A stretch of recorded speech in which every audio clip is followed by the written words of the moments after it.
Jaffna, the cultural hub of Sri Lankan Tamils, but also sort of a historical preserve of Tamil culture globally, was immediately interesting to me. To be a little cheesy, rickshaws get around. And so part of what I've done with my research is to follow them as they go around and see what kind of trouble they get into, and then follow that trouble. I mean, if you ever make it to Sri Lanka and you look around at the rickshaws, a lot of these are not hand-painted or handcrafted decorations.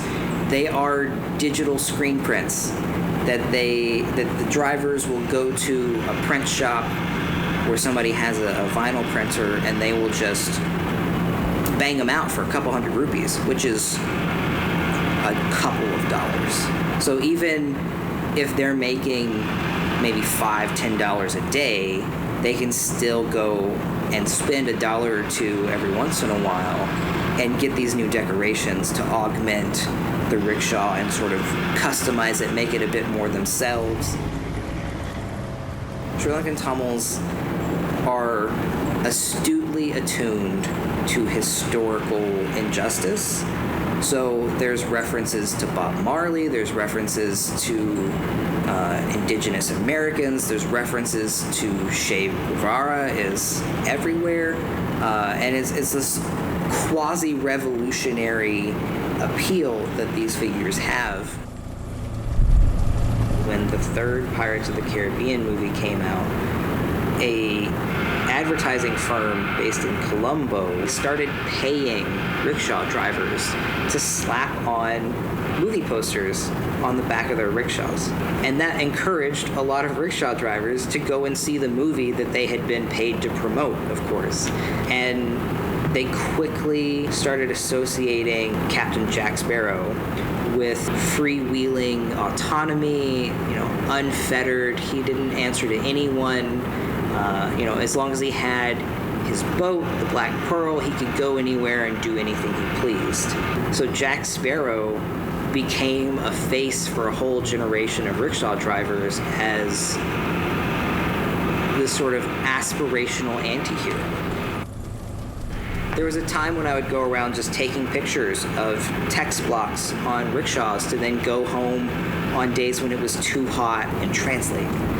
And a lot of them were classical couplets from love poems, Sangam literature, sometimes painted, sometimes printed and slapped on as stickers, sometimes actually stitched into the leather of the canvas over top. Most of these drivers are working in poverty. Most of them are physically and psychologically affected by the war.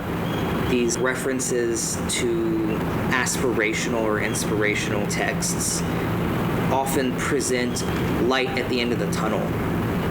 So one of my favorite phrases that they use is, "I am not pretty and I know it," which is this sort of defiant self-love.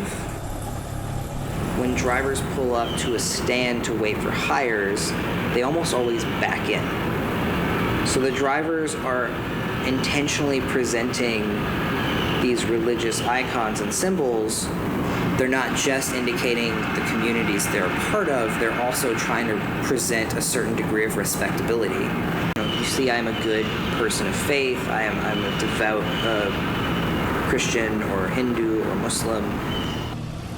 They're trying to present something about themselves, partially as just a unvarnished expression of who they are, but also oftentimes strategically as a way to manage the impressions that other people have of them. In a lot of ways, the rickshaw is the driver.